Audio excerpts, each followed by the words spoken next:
perdieron toda su credibilidad y con ella también van a perder la presidencia de la República.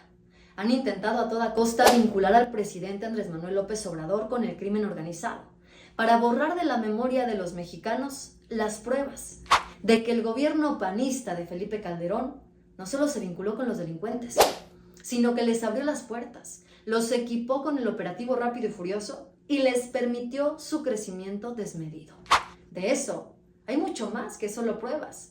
Y por ello Genaro García Luna, secretario de Seguridad de Felipe Calderón, está preso en Estados Unidos, declarado culpable por 5 delitos, todos ellos relacionados con su colaboración con el crimen organizado.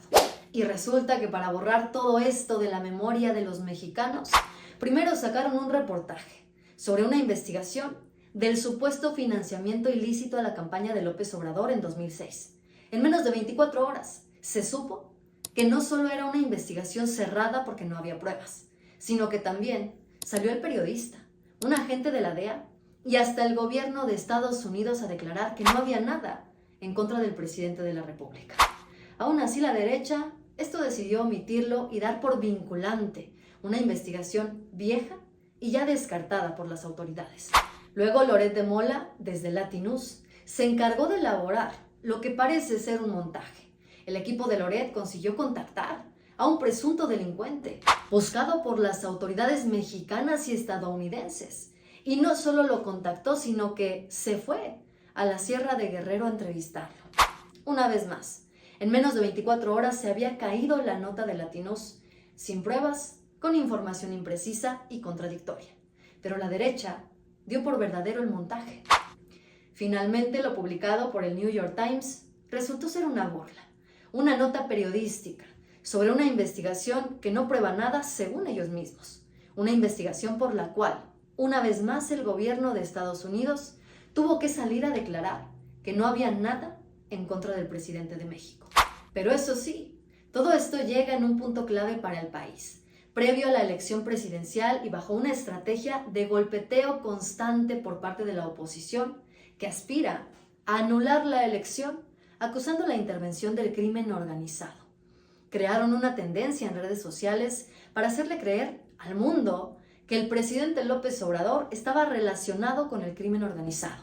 Una campaña de desprestigio contra López Obrador y Claudia Sheinbaum que se les cayó tras una investigación que reveló las publicaciones sistemáticas de granjas de bots para crear esas tendencias. Y es por eso que han perdido todo rastro de credibilidad, así como van perdiendo en las encuestas, así como perdieron gran parte de su militancia, así como perdieron la mayoría de los estados que solían gobernar. El PRI, el PAN y el PRD, representados por Xochitl Gálvez, han perdido la dignidad, a tal grado de que, como dicen ellos, la verdad ya les es irrelevante, tanto que han quemado su único cartucho.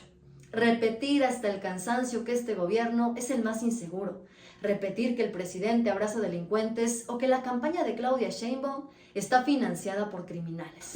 Un discurso que replica nada más y nada menos que el hijo de Felipe Calderón, que dice que AMLO está frustrado porque lo relacionan con los criminales, que López Obrador es el presidente más cobarde de la historia, el que abraza delincuentes, cuando todos sabemos en este país que el presidente que gobernó para ayudar a los delincuentes se llama Felipe Calderón, el presidente más cobarde de la historia, porque mientras él le declaraba la batalla a los criminales, rodeado del Estado Mayor Presidencial, la Marina y las Fuerzas Armadas, los mexicanos esquivábamos las batallas camino a la escuela o al trabajo.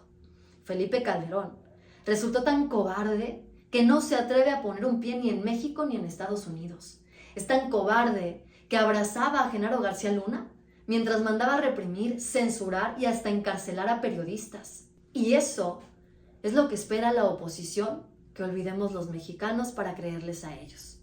Dicen que es López Obrador quien abraza a los delincuentes, pero posan orgullosos con Ricardo Anaya o Cabeza de Vaca, prófugos de la justicia.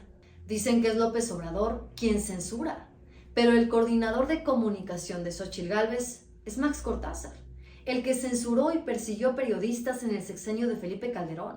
Incluso hoy en día se atrevió a intimidar a un reportero en las conferencias de Xochitl Gálvez. Dicen que es López Obrador el dictador, pero Alejandro Moreno y Marco Cortés se reeligieron como dirigentes nacionales de sus partidos, mañosamente, sin dejar que nadie más participara.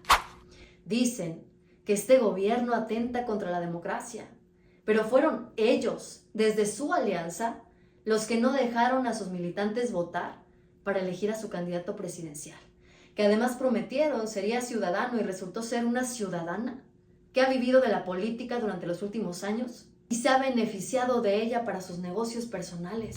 Y esa es la razón por la que la derecha en este país ya no tiene credibilidad.